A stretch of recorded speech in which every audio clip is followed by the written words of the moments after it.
오늘의 수익버스까지 탑승 마쳐봤습니다. 여전히 시장은 뒤숭숭합니다. 앞서 말씀드린 것처럼 오늘 장도 수급이 메말라 버린 상황에서 양시장 모두 다 파란불을 반전시킬 만한 힘이 달리고 있는 상황인데요. 외국인이 다시 또 코스피에서 4천억 원 넘게 매도하고 있고요. 코스닥 시장에서는 외국인과 기관의 매도가 같이 출회되고 있습니다. 과연 오늘 장 우리가 눈여겨봐야 될 뉴스는 무엇이 있는지 그 안에서 속지 말아야 될 것들도 골라드리도록 하죠. 박철순 이사, 차영조 소장 나왔습니다. 어서 오세요. 안녕하세요. 네, 안녕하십니까. 오늘 두 분의 고견을 한번 잘 들어보겠습니다. 텔레그램방 바로 입장해 보도록 하죠. 오늘 여러분들도 지겹게 들으셨던 내용일 겁니다. 경영권 분쟁이라는 키워드가 계속해서 우리 시장을 들썩이게 하고 있는데요.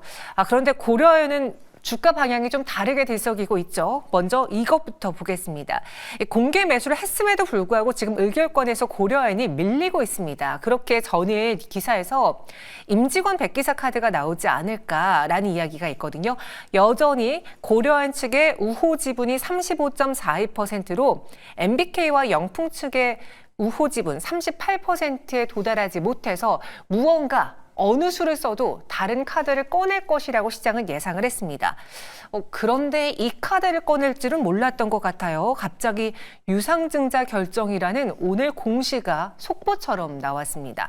다시 말해서 주주들의 힘을 좀 빌려보겠다라고 해석을 해야겠죠. 지금 주당 67만 원, 채무 상환 2조 3천억 원 덜덜덜이라는 반응이 실시간으로 나왔고요. 그로 인해서 주가는 하한가 인근까지 급락하다가 현 구간에서는 하한가 기록하고 있습니다. 딱 이 시기였던 것 같아요. 코스피 지수가 갑자기 투자 심리가 위축되었던 것. 지금 고려아연 연일 상한가 급등으로 인해서 시총 상위까지 올라온 상황에서 하한가를 가버리니 지수에 영향을 줄 수밖에 없겠죠. 그래서 이에 대한 시장의 분위기가 어떨까 제가 한번 찾아봤는데요. 가치투자클럽에서는 우군하나 못 구해서 직원들 주머니 털어 자사주 넘기고 본인도 실권화 유증을 우리 사주에 배정하고 점점이라는 의견을 올렸습니다. 현재도 고려아연 하한가 기록하고 있나요? 보시죠. 주가는 전거래일보다 29.94% 내린 108만 1,000원에서 움직이고 있습니다. 차영조 소장님 정말 오랜만에 저희 방송에 나와주셨는데 이 유상증자 카드라는 거를 시장은 예측하지 못했던 것 같아요. 왜냐하면 이게 나올 줄 알았다면 슬슬 매도를 했을 텐데 최근 오히려 2차전이 시작됐다라고 하면서 매수가 더 붙었던 시기였거든요. 그렇죠. 이 유증 무슨 의미입니까? 굉장히 이것도 의외의 수를 썼다라고 말씀드릴 수가 있겠습니다. 네. 정말 아무도 예측 못했던 어떻게 보면 좀 더 돈을 풀어서 지분 경쟁이 일어나는 것이 아니겠나 시장은 이렇게 봤었죠. 근데 갑자기 유상증자 카드를 이제 들었습니다. 결국 키는 내가 주고 있다라는 것을 이제 고려아연 측이 상대 측에게 알린 건데요. 근데 우리가 한번 생각해 보시면 이게 이제 그 주주선 배정이 아니라 일반 공모 배정으로 증자를 한다라는 겁니다. 주주선을 했다라면 고려아연 측이라든지 MBK 측에서 자기 돈을 내야 되지만 서로 지금 돈이 없는 거고 낼 마음도 없는 거 아니겠습니까? 그러니까 일반 유상증자를 한다라는 거죠. 그런데 한번 돌이켜 생각해 보면 과연 유상증자를 하려는 걸까요? 제가 볼 때는 별로 그렇게 유상증자를 하려는 생각이 있어 보이지 않습니다. 왜냐하면 여러분들이라면 지금 현재 100여만 원인 주가, 그리고 현재 유상증자가 12월 3, 4일인데 67만 원인데 이건 또 낮아질 수도 있습니다. 왜냐하면 주가가 떨어지면 다시 낮아질 수 있는데 여러분들 여기 들어가가지고 과연 내 지분을 가지고 이것을 가지고 수익을 낼 수 있을까요? 제가 볼 때는 별로 그렇게 이 수는 아닙니다. 여기서 우리가 중점적으로 봐야 될 것은 뭐냐면 결국 다 지분을 낮추자라는 거죠. 아무도 유상증자 참여 안 하게 된다라면 딱 하나 남습니다. 우리 사주 배정 물량 20%입니다. 이거는 무조건 우리 사주이기 때문에 고려아연 직원들이 대부분 할 게 있다라는 거죠. 근데 이게 어떤 매직을 부리냐면 우리 사주 물량은 대주주 측 물량이 돼버립니다. 그러면 자 지금은 어떻게 보면 한 35%에서 왔다 갔다 하는 부분, 자 유상증자를 통해서 뭐 일부 하시는 분들도 있습니다만 3% 이상을 못 가져가는 입장에서 막말로 유상증자를 다 아무도 안 한다라고 한다 하더라도 우리 사주에 배정된 20%만 고려아연 측이 갖고 오게 된다라면 이거는 뭐 게임이 끝난 게임 체인저가 돼버린다라는 거죠. 그래서 게임은 저는 끝났다라고 말씀드릴 수가 있겠고 또 일반 지금 현재 이 고려아연과 MBK의 그 지분 싸움에서 내가 좀 수익을 보겠다라고 들어간 분들 입장에서 본다라면 네. 가만히 앉아 있으면 내 지분이 희석돼 버리죠. 따라서 12월 3일까지 매도를 할 수밖에 없는 이 부분이 있기 때문에 주가는 급락한다. 또 한 가지 오늘 나온 뉴스를 보면 MSCI 유동성 비율에서 오늘자로 고려아연이 35%에서 25%로 리밸런싱이 돼버렸습니다. 그래서 외국인들이 10% 물량을 줄여야 된다는 점도 오늘 매물출에 한몫했다 이렇게 말씀드리겠습니다. 그럼 혹시 제가 앞서 코스피 지수랑 약간 좀 연동해서 보여드렸는데 딱 지수가 꺾였던 그 시기가 고려아연의 하한가랑 좀 얼추 비슷했거든요. 혹시 고려아연의 하락이 코스피 시장에 대한 투심 위축으로도 이어질 수 있나요? 저는 그렇게까지 그렇게 보지는 않습니다. 근데 시장이 워낙 지금 현재 투심이 얼어붙어 있고 네. 정말 외국인들 같은 경우 현재 지금 파생에 대한 어떤 부분들이 없다 보니까 작은 거에 움직인다라는 것도 그게 역설이다라고 좀 표현을 드리고 싶은데 그 정도로 지금 이제 코스피 시장이 좀 취약하다라고 말씀드릴 수가 있겠죠. 어쨌든 오늘 하루짜리 이벤트라고 좀 말씀드릴 수가 있겠고 이 이벤트는 오늘로 끝나니까 코스피 지수의 영향력에 대한 부분들은 저는 오히려 이 지금 이제 내년 3월에 공매도직에 이제 대통령께서 언급하신 거 아니겠습니까? 네. 그 부분에 따라서 삼성전자와 연계된 외국인들의 파생이 들어오게 된다라면 저는 코스피 지수는 바닥을 잡아가는 과정이 아니겠나. 좀 더 그러니까 고려아연에 얽매여서 코스피를 보지 마시고 코스피를 보려면 삼성전자와 근데 롱숏 전략을 펼칠 수 있는 외국인들의 유입 가능성 이걸로 보셔야 되지 않을까 싶습니다. 네, 오늘의 지수에는 연동되는 모습이지만 이게 코스피 투심에 영향을 미칠 만한 그런 사안은 아니다라는 점이었습니다. 이만큼 경영권 분쟁 이슈가 뜨겁습니다. 그래서 저희는 다음 타자 이야기도 해볼까 해요. 텔레그램방 다시 가보겠습니다. 주식 급등일보에서요. 지금 시장에서 가장 핫한 키워드는 경영권 분쟁이군요 라고 합니다. 고려아연 오르는 걸 한 번 본 참여자들의 경영권 분쟁 이슈만 보면 다 같이 달려드는 것 같습니다 라고 하는데 그래서 오늘 한미그룹주와 동서그룹주 그리고 퀀텀온이라는 처음 들어보는 기업이 움직입니다. 일단 한미약품도 지금 경영권 물밑 싸움에서 형제 측이 외부 백기사를 찾는다라고 합니다. 모녀 측과 형제 측으로 나뉘어져 있는 상황이고요. 그 지분 구조도 굉장히 복잡하죠. 그리고 그로 인해서 한미사이언스가 경영권 분쟁 관련주 대장이다. 한미사이언스 오늘 올랐습니다. 또 동서도 어제부터 분위기가 달랐죠. 이 커피왕의 지분 경쟁이 펼쳐질 것으로 보여집니다. 커피믹스 부동의 1위 동서식품을 놓고 지주사 동서의 지분 경쟁이 한창이라고 하는데요. 박철순 이사님. 네. 계속 경영권 이슈가 나와주고 있는 것 같아요. 지금 그런 이슈로 인해 거론되고 있는 대표적인 기업들 뭐가 있습니까? 지금 다 말씀을 해주셔가지고 네. 무슨 얘기를 해야 될지 모르겠지만 일단 말씀해주신 대로 지금 가장 최근에 이슈가 됐었던 건 당연히 고려아연 쪽이었고 네. 그다음에 TV항공 쪽이 가장 좀 맞아요. 강했었잖아요. 그래서 TV항공과 이제 예림당 그리고 대명 소노 그룹 요 그룹 사이에 이제 경영권 분쟁이 계속적으로 나타나고 있는 상황이기 때문에 당분간은 좀 계속 봐야 되지 않나라는 생각입니다. 아직은 뭐 흐름이 끊긴 건 아니라고 보고 있기 때문에 특히나 이제 고려아연이 워낙 또 급등이 많이 나왔다 보니까 이걸 일반 주주분들이 봤을 때 상당히 투자자분들이 혹할 수밖에 없는 부분이네요. 단계 워낙 또 많이 올랐다 보니까 그래서 이게 끝나면 과연 이 수급이 과연 어디로 이동하느냐 순매수에 대한 부분들도 우리가 고려를 할 수밖에 없기 때문에 유사한 종목들을 계속 찾게 되는 것 같습니다. 일단 수급도 굉장히 빠르게 움직이고 있는 상황이고요.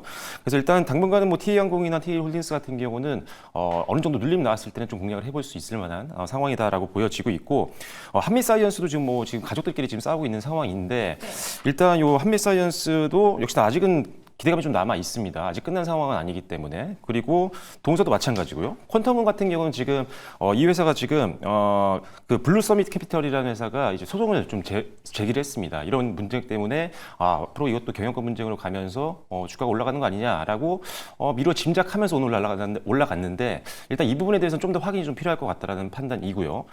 일단 오늘 고려아연 때문에 오히려 주가와 더불어서 그리고 수급이 좀 이동할 가능성이 높습니다. 왜냐하면 같은 경영권 분쟁이라는 어떤 상승 모멘텀이 있는 상황 속에서 이 회사만 지금 유상증자가 나와버렸거든요. 그렇다면 지금 이제 피하려는 물량들이 나오게 되면 당연히 동반 비슷한 유형의 경영권 분쟁이 있는 기업들 쪽으로 이동할 수 있기 때문에 단기적으로는 오히려 다른 경영권 분쟁 종목 그룹주들은 일단 조금 더 상승에 힘이 좀 실리지 않을까 이런 생각이 있습니다. 그래서 일단은 고려아연 관련 종목군들은 좀 피하시고 나머지 종목군으로 좀 더 비중을 비중을 좀 이동시키는 전략이 필요하겠다는 판단입니다. 제가 여쭤보고 싶었던 게 그거였어요. 사실 이번 고려아연의 사태를 보면서 결국 파국이 마지막에 나올 수 있겠구나라는 거를 생각한 투자자분들이 오히려 경영권 분쟁 이슈가 있는 종목으로 가기보다 발을 좀 빼는 시점으로 보지 않을까라고 저는 생각을 했는데 수급이 이동한다라는 게 먼저 나올 거다라는 거죠. 네, 단기적으로는 지금 그럴 가능성이 높다고 보고요. 일단 유상증자를 이렇게 또 깜짝 놀랄 정도의 이런 공시가 나오기 사실상 쉽지는 않은 상황이었거든요. 그러다 보니까 지금 뭐 급격하게 뭐 내일 갑자기 지금 경영권 분쟁이 있는 기업들 중에서 유상증자 공시가 나온다? 확률적으로 좀 떨어질 것 같아요. 그래서 단기적으로 수급을 봤을 때는 일단 우호적인 수급들이 좀 더 이동할 가능성이 있어서 다른 경영권 분쟁주로 가는 게 맞다라고 보고 있고요. 다시 한번 고려안을 재분석하면서 혹시라도 유상증자 이 카드를 또 쓸만한 기업들이 있을까에 대해서는 다시 한번 체크를 좀 해봐야겠다라는 판단입니다. 네, 이렇게 오늘 경영권 분쟁 관련한 이야기 들어봤습니다. 정리하는 텔레그램 한번 볼까요? 조금 전에 미래에셋 측에서 김석환 애널리스트가 이런 텔레그램 글을 올려주셨네요. 삼성전자만의 위기라고 할 수 있을까? 국내 자본시장의 후퇴. 첫 번째, 앞서 이야기했던 고려인의 유상증자 결정 소식, 그리고 금양, 현구간 급락하고 있거든요. 불성실 공시, 여기에 두산 합병 이슈, 이런 것들이 다 더해졌을 때 국내 자본시장의 밸류업이 아닌 밸류 다운 요인으로 생각합니다. 라는 뼈를 때리는 글을 올려주셨습니다. 이 부분을 잠깐 우리가 좀 보면 지금 네. 경영권 분쟁에 대해서 이제 제가 좀 첨언을 하면 경영권 분쟁은 어떻게 종말을 맞을지 몰라요. 그리고 네. 이게 하나의 유행이다라고 보면 과거 우리가 이제 무상증자 유행을 한번 했다 확 꺾어지고 어떤 유행이 이제 부는 거죠. 이게 이제 정상적인 매매가 아니라 유행 매매라고 봐야 되는데 저는 차라리 경영권 분쟁 남의 싸움에 들어가서 우리 먹잘 것보다는 오히려 경영권 승계 쪽을 좀 보시는 것도 하나의 아이디어가 될 수 있다. 왜냐하면 승계. 지금 현대차그룹 같은 경우 왕 회장 유고설이 나온 이후에 정의선 회장에게 지금 다 지분 몰아주는 거 아니겠습니까? 그럼 타픽은 뭐죠? 현대 글로비스라는 부분들 좀 봐야 되겠죠. 한화도 현재 지금 장남에게 방산 다 몰아주고 있는 거 아니겠습니까? 그러면 한화 에어로스페이스라든지 한화 시스템이라든지 이런 쪽으로 그러니까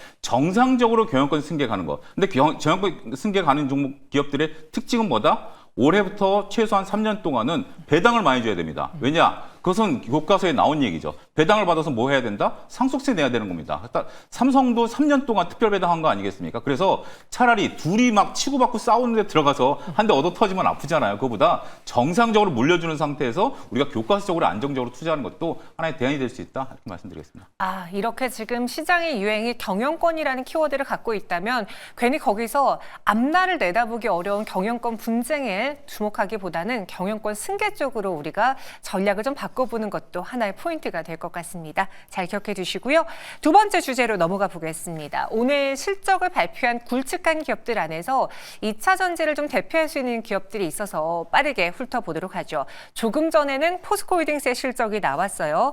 매출액은 18조 3,200억 원을 기록하면서 컨센은 소폭 밑돌았고요. 영업이익은 7,400억 원으로 컨센서스 대비 10%가량 줄었습니다. 그리고 앞서 먼저 발표가 되었던 우리 삼성 SDI 실적도 좋진 않았죠. 매출액은 3조 9,356억 원을 기록하면서 컨센서스를 10%가량 하회했고요. 영업이익도 1,299억 원으로 컨센에 도달하지 못했습니다. 이에 대해서 여러 가지 이야기들이 많았는데요. 일단 좀 뜯어봐야 될 것, 우리 보조금 이야기 꼭 나오잖아요. 이번 영업이익에는요, IRA, AMPC 세액공제 금액이 포함된 수치라고 합니다. 만약에 이를 제외한다면 3분기 잠정 영업이익은 1,196억 원. 이라고 하네요. 또 컨퍼런스 콜에서 어떤 이야기가 나왔는지도 텔레그램방에 잘 정리가 되어 있는데요. 일단 여러분들이 주목하시는 468 배터리 내년 초에 양산 차질이 없다라고 하고 있고요. 또 ESS 이야기 많은데 LFP ESS 검증 완료됐다. 미국 진출을 검토 중이라고 합니다. 미국의 AI와 친환경 발전 확대로 ESS 수요가 급증하고 있다라는 점도 이번 컨콜에서 거론이 되었다고 하네요. 사실 안 좋을 거 알고 있었잖아요. 네. 전기차 캐즘이라는 단어를 많은 분들이 아실 테니까 이번 3분기 실적에서 정말 드라마틱한 개선이 나오기는 어려울 거라는 건 알고 있었는데 시장의 눈높이라던가 기대와 비교해 봤을 때 삼성 SDI 실적은 어떤 수준일까요? 저는 사실 큰 충격이라고 보지는 않고 있거든요. 어느 정도 예상 수준 범위 내에서 실적이 나왔다라고 보고 있고, 물론 이 절대 수치만 보면 사실 굉장히 실적 안 좋구나. 왜 전년 동기 대비해서 영업이익과 순이익이 60에서 70% 정도 떨어졌기 때문에 아직도 전기차 캐즘인가, 앞으로도 이제 전망은 좋지 않나, 이렇게 우려감을 보이실 수 있는데, 오히려 컨콜에서 내용들을 살펴보면은 지금은 아직은 조금 부진한 면들이 없지 않아 있지만 내년을 좀 기대할 만한 어떤 요인들이 굉장히 많다는 부분입니다. 그래서 긍정적인 부분들이 보통 있기 때문에 실적이 좀 좋지 않게 나왔음에도 불구하고 지수는 그렇게 크게 밀리지 않고 있는 상황이다. 오히려 내년을 바라보는 관점에서라면 오히려 지금도 매수 가능한 영역이라고 개인적으로는 판단하고 있습니다. 일단 보시면 각형 쪽 전지 다양한 전지 사업을 하고 있는데 각형 전지 쪽 같은 경우는 역시나 전기차 캐즘 이 영향을 피하지 못했습니다. 그래서 수익성이 많이 좋아지지 못하고 있는 상황이긴 하지만 미국 쪽에서의 어떤 배터리 공급 확대가 지금 나오고 있는 상태이기 때문에 매출은 좀 성장하고 있다는 점은 긍정적으로 평가할 수 있는 부분이고요. 두 번째로 원형 전지 같은 경우는 역시나 전분기에 일회성 이익이 좀 있었습니다. 그래서 기저 효과가 있다 보니까 상대적으로 좀 더 부진하게 보이는 부분들이 있지만 일단은 그렇게 나쁘진 않았다라는 판단이고 파우치형 배터리 쪽 같은 경우는 스마트폰, 신규 스마트폰 매출이 좀 나오면서 오히려 성장하는 모습들을 보였습니다. 그래서 나쁜 것만 있는 건 아니고 좋은 것도 있었다. 그리고 ESS 전지 매출과 영업이익 또 역시나 전년 동기에 비해서 엄청나게 크게 또 성장을 했습니다. 그래서 분명히 미래 성장을 위해서 준비하고 있는 여러 가지 사업들 중에 확실하게 어떤 숫자로 보여주는 부분들 분명히 있기 때문에 이번에 실적만 봤을 때는 좀 안 좋긴 했지만 분명히 내년을 기대할 만한 어떤 숫자들의 어떤 변화들 이런 것들은 확인이 됐기 때문에 지금이 이제 저점이라 생각하고 조금씩은 분할 매수를 천천히 하는 것도 괜찮다라는 판단입니다. 실제로 그 2차전 지주들의 실적이 좋지 않아도 그 중에 좀 잘 버텼던 대표 기업이 LG 에너지 솔루션하고 삼성 SDI였죠. 네. 일단은 왜 그랬냐면은 최근에 이제 그 LG 에너지 솔루션과 그다음에 삼성 SDI가 조 단위의 계약이 계속 나왔었어요. LG 에너지 솔루션 같은 경우도 이번 달에 한 2개 정도 있었죠. 조 단위의 포드였나요? 그리고 벤츠 이런 기업들과의 어떤 조 단위의 계약이 있었고 그동안 계속 이게 아무래도 전기차 캐즘 때문에 2차 전지 안 좋게만 보고 실적도 안 좋겠다라고 해서 부정적인 인식만 있는 속에서 대형 이제 수주가 나오기 시작하니까 이제 바닥을 찍는 게 아니냐라는 기대감이 좀 나왔던 것 같습니다. 그러다 보니까 상대적으로 주가는 잘 방어를 해줬던 부분이고 방어는 해줬지만 그래도 삼성 SDI 지금 차트를 보시면 아시겠지만 네. 아직도 바닥권입니다. 연 저점 구간이기 때문에 지금 구간이라면 그래서 실적에 대한 어떤 부담도 이미 노출된 상태고 다만 컨콜에서 긍정적으로 내년을 기대할 만한 요인들이 나왔기 때문에 오히려 좀 더 좋게 저는 평가를 하고 있는 상태입니다. 우리 박재순 이사님은 삼성 SDI에 대해서 다소 아쉽긴 하지만 그렇게 기대에 못 미치는 실적은 아니었다. 네. 그리고 여기서 턴어라운드에 대한 기조가 보인다라는 의견을 주셨습니다. 우리 차영주 수장님의 생각은 어떤지 궁금한데요. 저는 좀 오히려 컨콜에서 좀 실망감이 컸습니다. 그러니까 지금 현재 우리가 삼성 SDI의 본업이 뭐냐면 네. 결국 2차 전지에 대한 그 전지에 대한 확대 아니겠습니까? 매출은 그렇게 이 전지 매출을 보면 우리가 지난 분기에 3조 8천억 했고 3조 6천억이면 나름대로 쏘쏘했다라는 거죠. 근데 이게 3조 6천억 갖고 지금 우리가 만족하는 수준은 아니지 않습니까? 그러면 중요한 얘기는 뭐죠? 너 공부 앞으로 할 거야 안 할 거야? 공부 잘할 거 아니야? 라고 했는데 저 책상 치웠고요. 저 이제 지금 현재 교과서 샀고요. 뭐 이런 얘기만 지금 나열한다라는 거죠. 물론 삼성 SDI가 하는 사업이 많고 여러 가지 다 이제 하나하나 잡아간다라는 측면에 있어서는 나쁜 얘기는 아니에요. 그 나쁜 얘기라기보다는 정작 핵심. 너 언제 공부해서 성적 올릴래? 라는 게 지금 캐즘을 극복한 핵심 아니겠습니까? 그 얘기가 빠져 있다라는 것이 전 다소 아쉽다라는 거고 그나마 캐즘을 극복하는 방안으로 스텔란티스에 대해서 그 매출이 일어날 가능성이 있다라는 건데 그거는 지금 상황과 뭐가 다르는 거죠? 지금 삼성 SDI가 지금 배터리 안 만드나요? 스텔란티스향 배터리를 만든다고 해서 그게 매출이 막 일어나면서 캐즘이 극복되는 얘기인가요?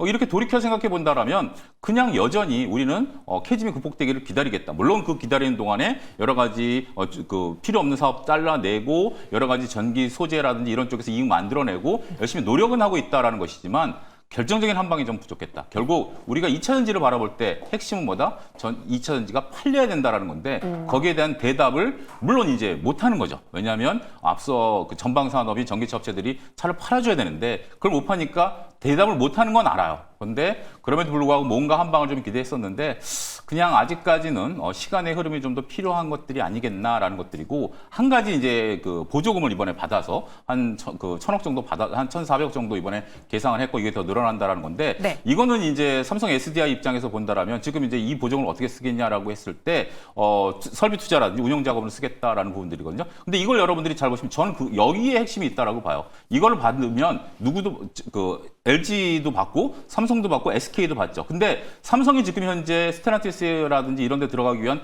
공장을 들어가는 비용이 되지만 감가상각이 끝나고 나면 그만큼 가격을 낮춰버릴 수도 있습니다. 저는 분명 삼성 SDI와 LG 엔솔이 SK온을 어떻게 보면 가격으로 고사시키는 그러한 전략이 내년도에 펼쳐지게 된다라면 세 개에서 두 개를 주는 거죠.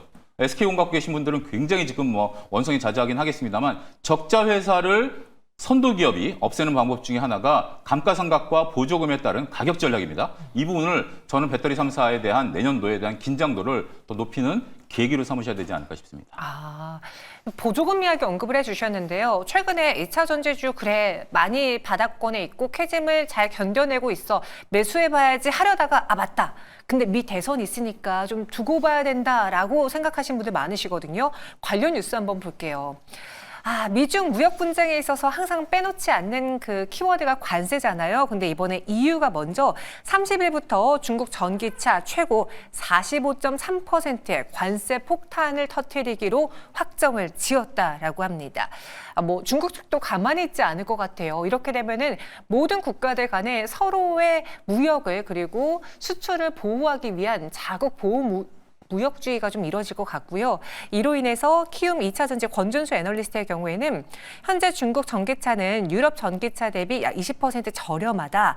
추가 관세는 테슬라 그리고 SAIC 등으로 소비자들에게 전가해지는 확인이 필요하다라고 의견을 주셨고요. 그리고 최근에 세계는 보조금 전쟁 중이다라는 기사도 있습니다. 10년 전 대비 10배나 증가했다라고 해요.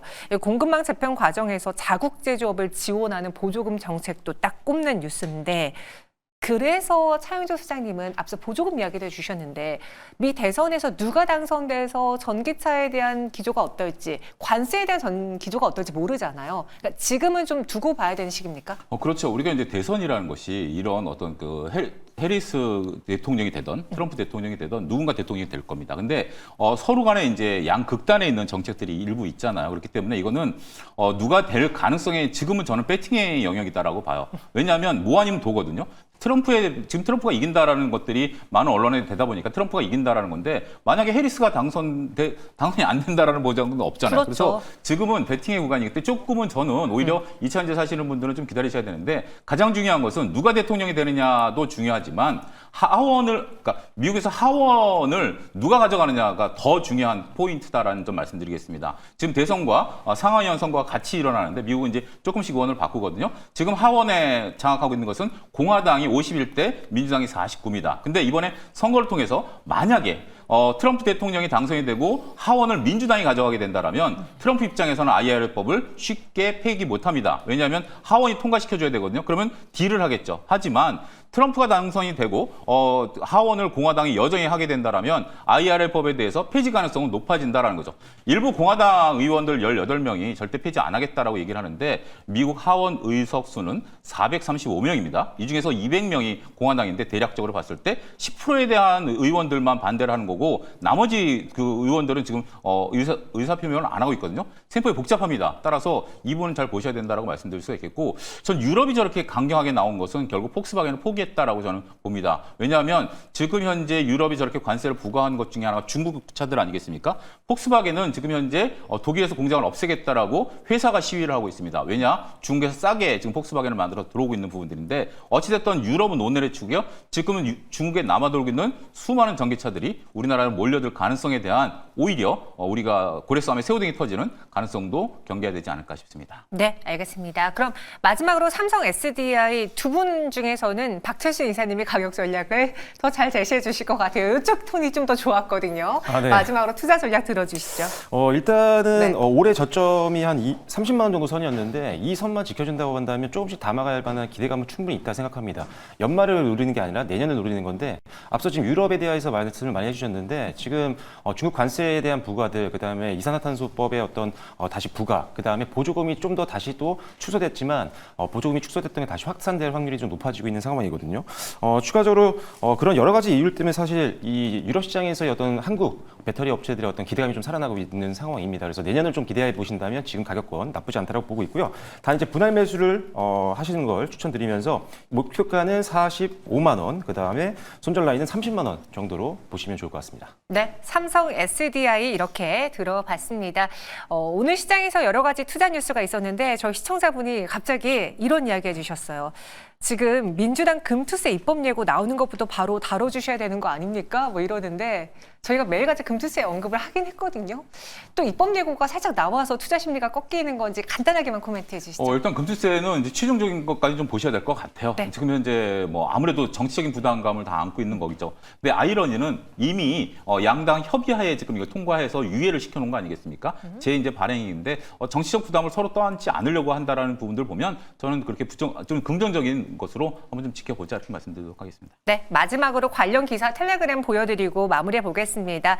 일단 이 민주당 측에서 금투세 시행 법안을 전격 발의했다고 합니다. 이재명 더불어민주당 대표가 결단을 내리지 못하자 몇몇 당원들이 지금 시행 법안을 먼저 발의한 것으로 보여지는데요. 그 뒤에 또 텔레그램엔 이런 글이 올라와 있네요. 정성호 의원실 확인 결과 해당 법률안은 기재위 의원들에게 공동 발의 제안이 와서 서명을 했던 거고 착오가 있었던 것 같다고 합니다. 금투세 관련 의견은 변한 것이 없고 최대한 빨리 의견 표명을 한다고 합니다. 라고 하네요. 아직까지 결과가 안 나와서 그러니까요. 우리 차윤수 소장님 말처럼 결과가 나올 때까지 좀 더 지켜봐야 될 것 같습니다. 정부 측에서는 좀 빠르게 그렇죠. 해결을 좀 해주셔야죠. 저희는 여기서 인사드릴게요. 고맙습니다.